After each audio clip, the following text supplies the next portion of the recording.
we like to send out cards to those in our community just to let people know, like, hey, we're here for you and we're thinking about you.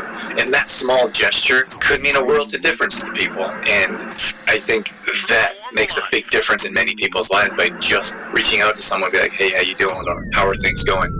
Welcome to Exploring Mind and Body with Drew Tadia. Drew is an expert in nutrition, fitness, lifestyle, and more. And he wants to help you live a healthier, longer, and more active life. Now here's your host, Drew Tadia. Welcome to another edition of nationally syndicated Exploring Mind and Body. Thank you so much for being here. Thank you for tuning in, for being a part of our TrueFormLife community. We're coming at you with a brand new show. We appreciate whether you're listening on terrestrial radio across the country or as a podcast around the world. We certainly wouldn't be here without you. So stick around. We got all that coming up. This is Exploring Mind and Body. Naturally improve your lifestyle one show at a time with your host, Drew Tadia.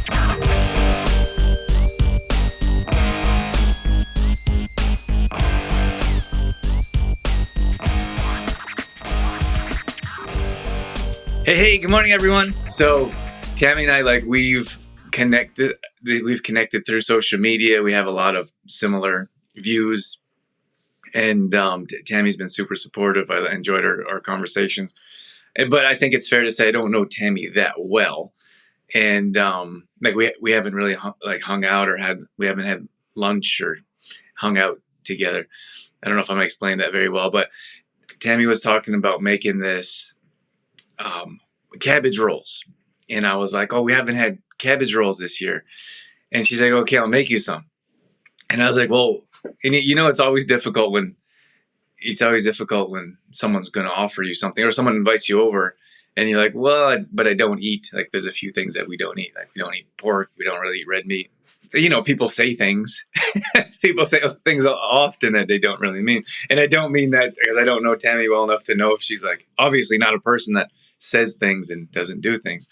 But at any rate, what I'm getting at is she brought us this huge dish of cabbage rolls. I know what I was saying is that they usually put bacon in cabbage rolls or ground beef, and we don't eat either. So, of course, when we go to family or friends, mostly friends, they're like, we don't know what to cook you, or you're not going to eat what we have. We usually eat. We always eat something. So, at any rate, she brought us this big dish of cabbage rolls. Tammy, I have to get you your glass casserole dish back. Anyway, she showed up at the house and was this huge dish of cabbage rolls, and Dorothy and I fell in love. And she never made the ones without meat before, and they were amazing. So, at any rate, thank you so much, Tammy. But it's those little gestures of kindness that make such a big difference in our world. And I feel like now more than ever, we need that. We need that kindness, and we need that. And it was just spontaneous. It wasn't. I didn't expect her to bring any cabbage rolls over, to be honest with you. And I wasn't of course I was like, oh, that'd be nice, but I never was expecting it, or if it didn't show up, I wouldn't have been like, oh, she said she was going to bring me cabbage rolls. I was just like, oh, that's a really nice gesture. Thanks for the offer. At any rate, I feel like those small gestures make this world a better place.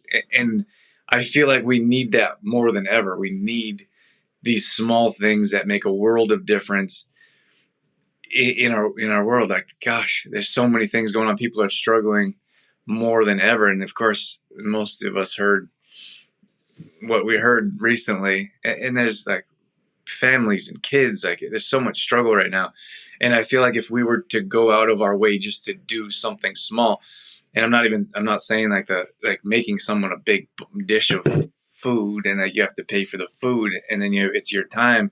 So it's not always those small gestures isn't that small. It takes a lot of time and effort to do something like that. But if it's as simple as a phone call or as a thank you or as a handwritten note, my gosh, we got all these cards for Christmas, and it was kind of a joke because we started our Christmas cards out early, and I think we've done a good job the last couple of years of getting stuff done early or in advance.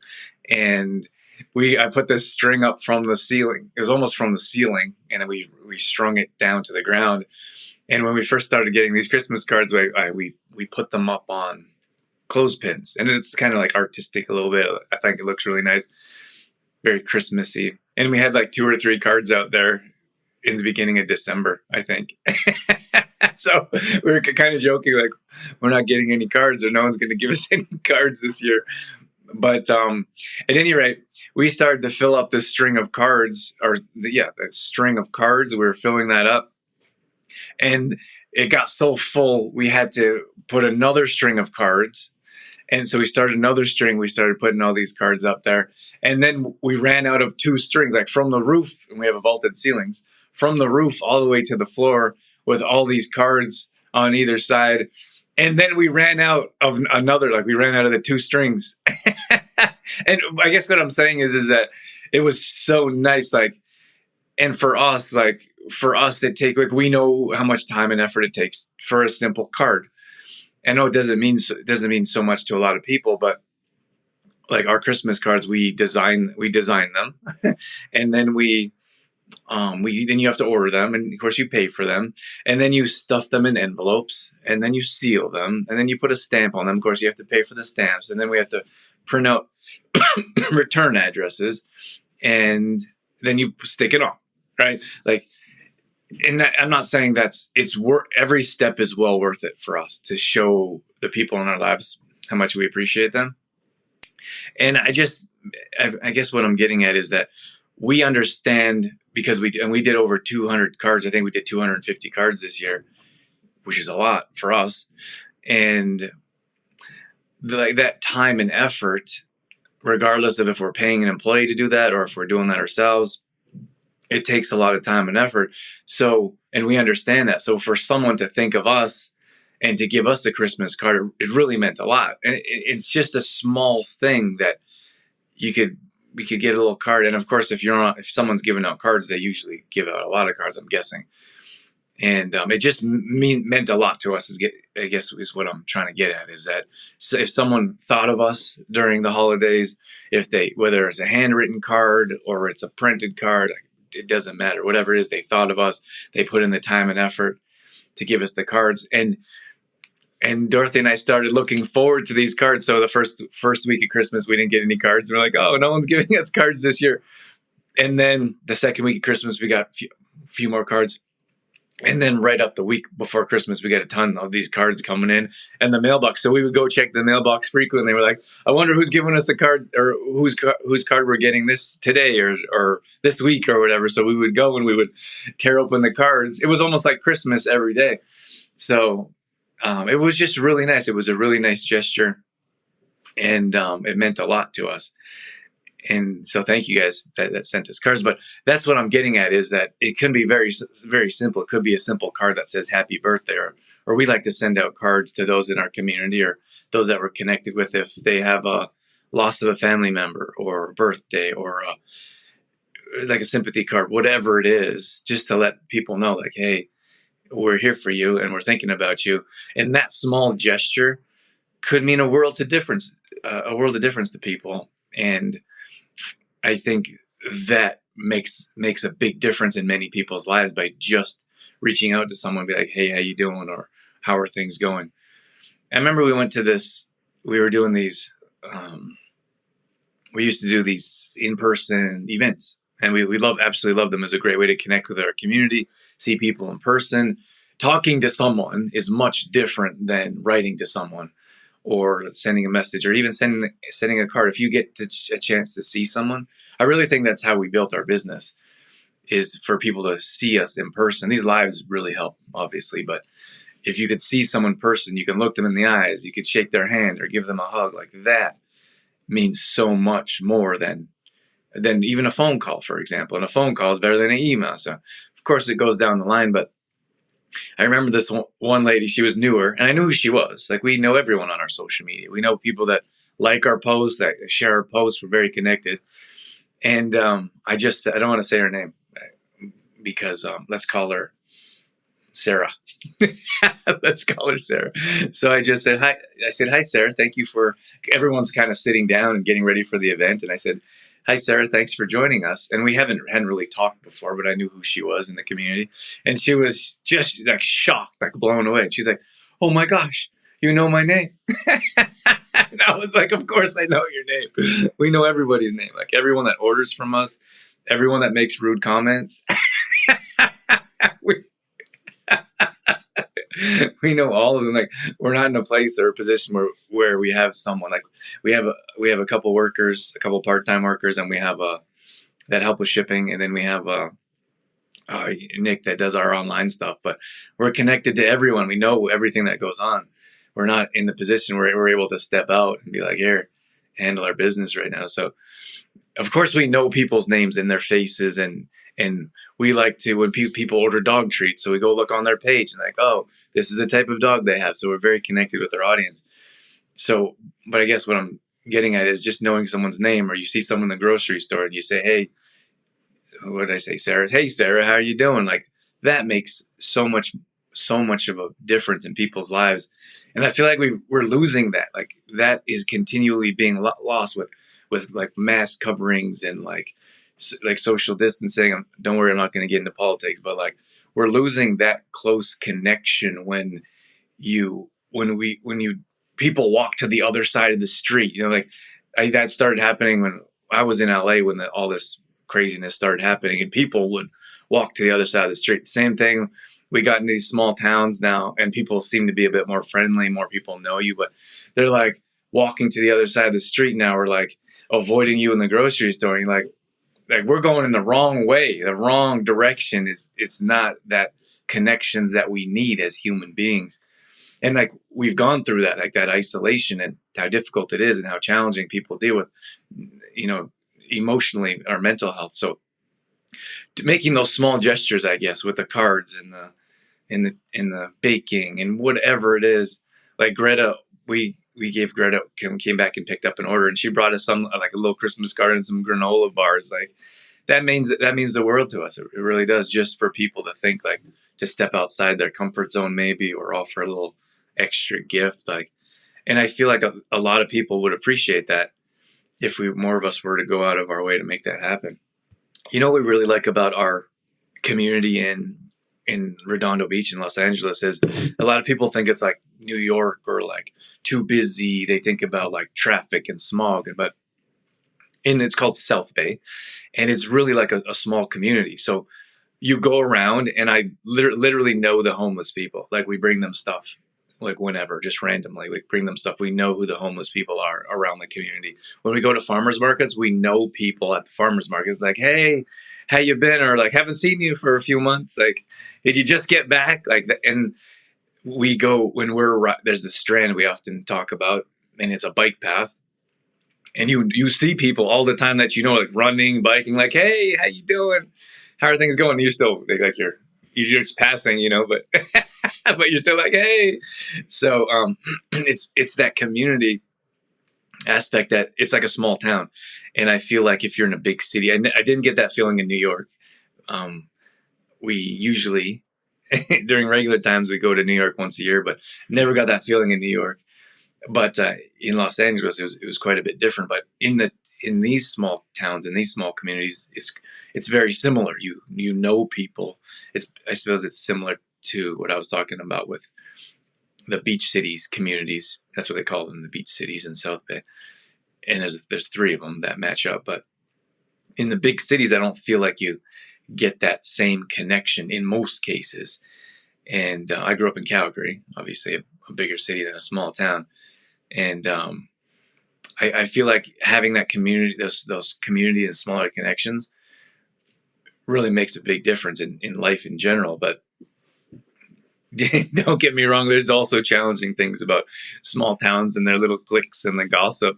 That's really difficult for me to deal with still, because I don't participate in those types of things. But I lost what I was going to say, but I mean, I think there's many more benefits as well to being a smaller town. Good morning, Sue. Susan Patton jumped in here. I know we got a couple Sues in here. Vanda, good morning, Vanda. Vanda jumped in here. And Nikki says, are you Santa? You know my name. Do you know when I've been bad? Yes, I do, Nikki. I absolutely know everything that you're doing. It's funny. Like, you get so connected to people. So, like, we see every time I see a purple vehicle, I think of Nikki. You know what I mean? Like, once you're connected to people in your community and those people that you're in and around, I feel like a lot of times there's something else that was just reminding me of someone else. It was something food-ish, but we get really connected with the people in our lives, and then you're constantly reminded of them. And fortunately, like, we're surrounded by very supportive people. So it's, 9.9 times out of 10, it's a good thing. I think we all know what it's like to be reminded of someone that's not so supportive. But then those people got to be removed from your life. That's all there is to it. Someone just commented, and I thought I blocked them before. Like, someone just commented, and I haven't blocked someone for at least a few weeks, but they commented on one of my posts, and they're always negative, always condescending, always negative. And I blocked them before. I don't know how they got back. But anyways, I just blocked them. Like, and I didn't think, like, there's no thought process behind it. I was like, oh, it's you again? Blocked. And I know that it sounds like cold or, like, I don't know, mean, but we can't have those people in our lives. We talk about that with customers. Like, our customers are important to us. I just told you how connected we are to our customers. Like, we know we know if you have dogs, for example, your kids, like, oh, it's so-and-so's. Dorothy and I talk, like, did you know it's so-and-so's kid's birthday? Like, oh my gosh, they're growing up so fast, right? those are just little things that we talk about, but those are our customers and our friends and the people in our lives. And if you allow negative people to continue to bombard your life, and like I said, if it's customers, like, one of the best advice I've ever gotten was fire your customers that cause you the most stress.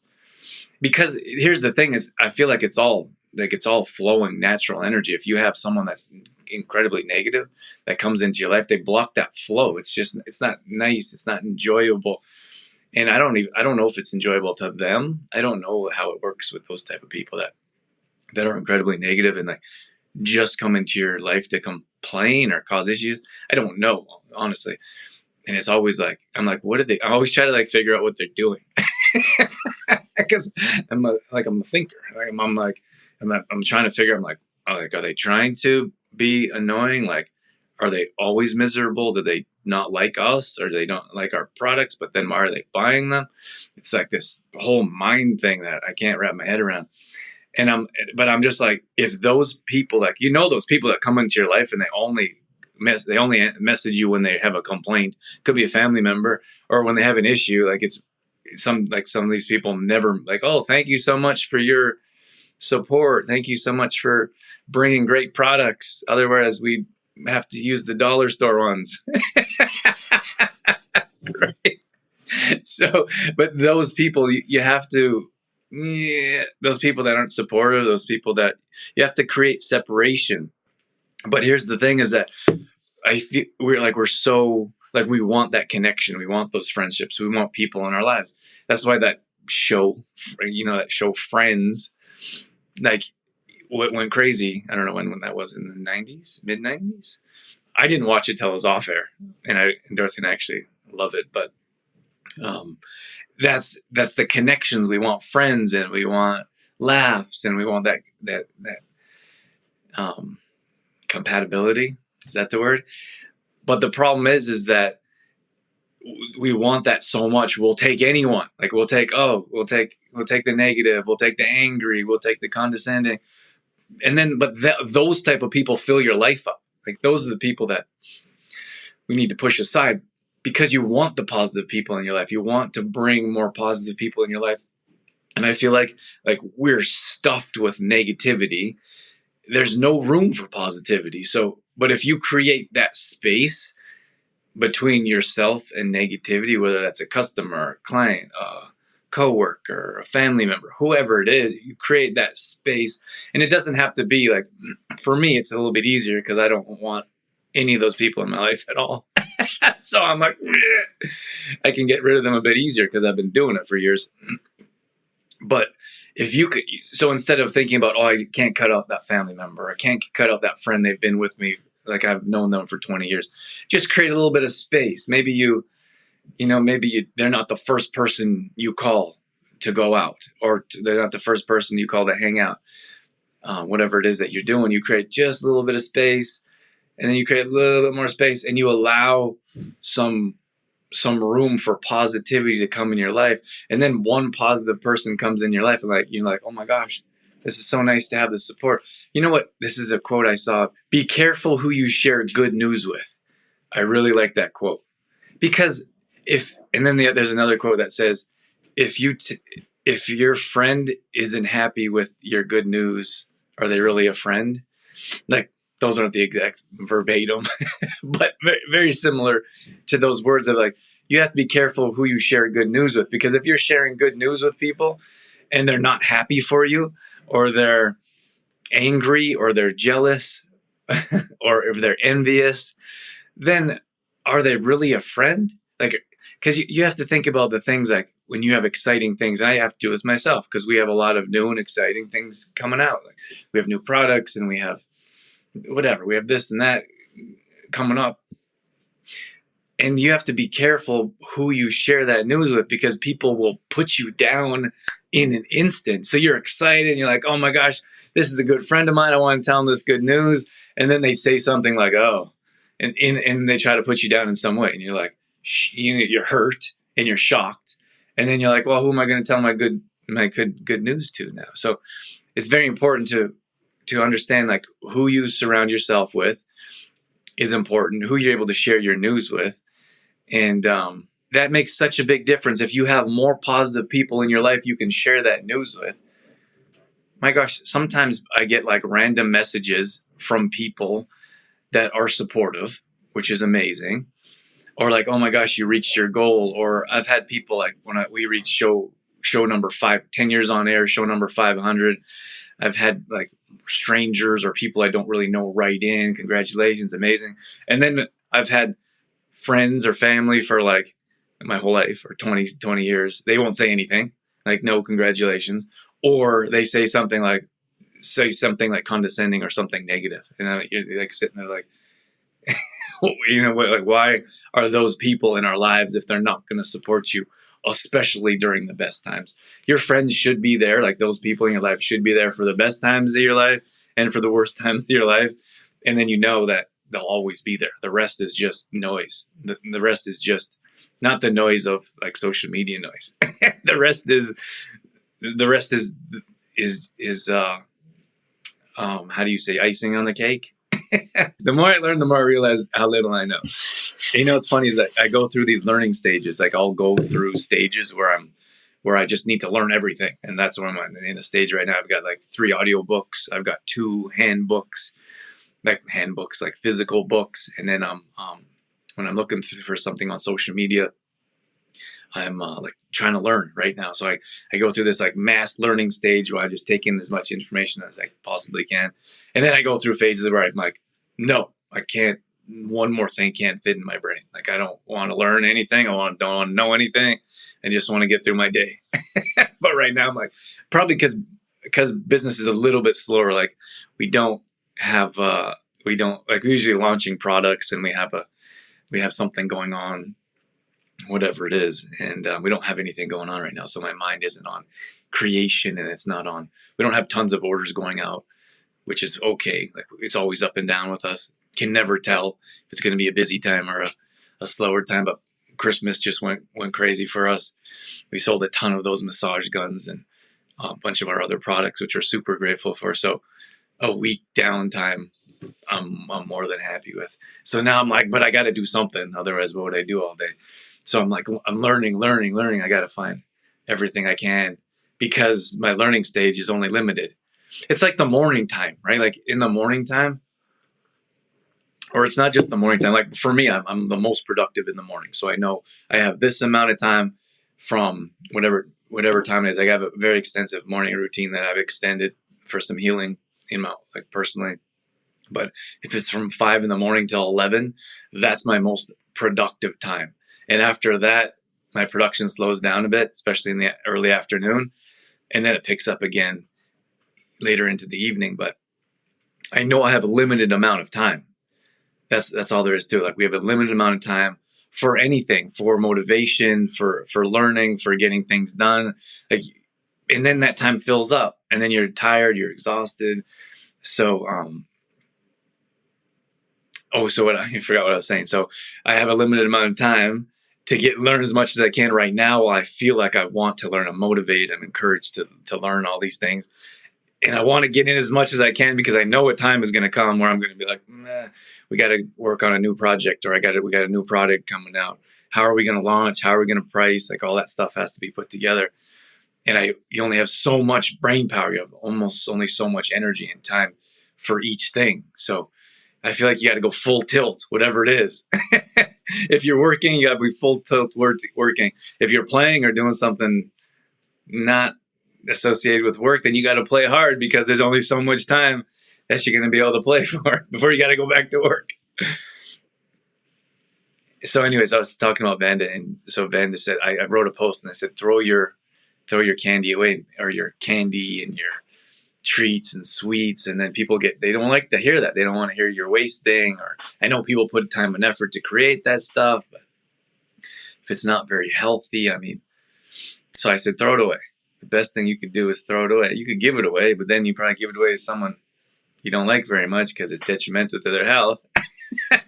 Because I'm not talking about the treats that you can make treats with clean ingredients. We do it all the time. We do it we're on a break right now for the holidays, but every Tuesday night we go live Cooking with Dorothy. She shows our Fit Fam how to make healthy treats, healthy meals, healthy food. So if it's healthy, that's one thing. But if you're going to if it's not healthy and it's not clean, you want to give that to someone? I don't know. I don't. My mom says feed the chickens. We compost it, or we give it to. We don't compost it, I should say. We call it compost, but it's also chicken food. So we have 2 people we give our chicken food to, and I can see we have 3 neighbors that have chickens. See, that's the thing, is like, I don't understand. There's so much waste. Like, oh, that's a tough one for me. I don't want to start ranting about waste, but there's so much waste. Like the food could be used as a purpose. Like, that food that you're throwing away could be purposeful. Like, it could go to compost. If you put in compost, that I don't know the chemical reaction, that compost, right? And that offers nutrients. You put that into a garden, or you put that into soil, and it grows food. Like, it's not a crazy thing that happens, or it's not super complex. So if you were to take that food and you were to compost it, it would be useful. Most people just throw in their trash can, then it goes into the landfill. And I think that, I don't know for sure, I should probably do some more research, but I think that causes types of gases. Like, it's not just the trash. It's not just toxic waste, like the chemicals we use to clean our house. It's also the food. If it's not composted properly, it causes gases that are detrimental to our environment. So instead of just throwing it out, you could use it to feed chickens. Like I said, I know 3 people that come and pick up, are more than happy to take scraps. But I'd love to go to restaurants and be like, hey, we'll take your waste and we'll feed it to chickens. TrueFormLife. All right, that's going to wrap things up for this edition of Exploring Mind and Body. Once again, thank you so much for being here. Thank you for tuning in and being a part of our TrueFormLife community. You can always find us on Facebook.com/TrueFormLife. We post up there a couple times a day on our story. We're always trying to bring you more content around living a healthy lifestyle, whether that be nutrition, fitness, lifestyle, and more.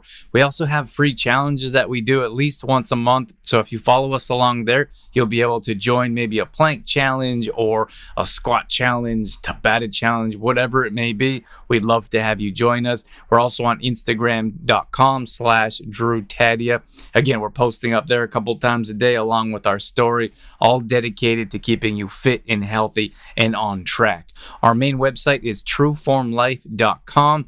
If you want to check out some of our products, some of our services, or if you just want some great content from videos to blog posts and recipes and more, we got all that at TrueFormLife.com. Once again, thank you so much for being here. That's it. That's all I got. I'm out of here. As always, I'm your host, Drew Tadia, in health and fitness for a better world. Thanks for listening. You've been listening to Exploring Mind and Body with TrueFormLife's Drew Tadia, fitness expert. To find out more about the show, Drew Tadia, or to listen to past shows, visit exploringmindandbody.com.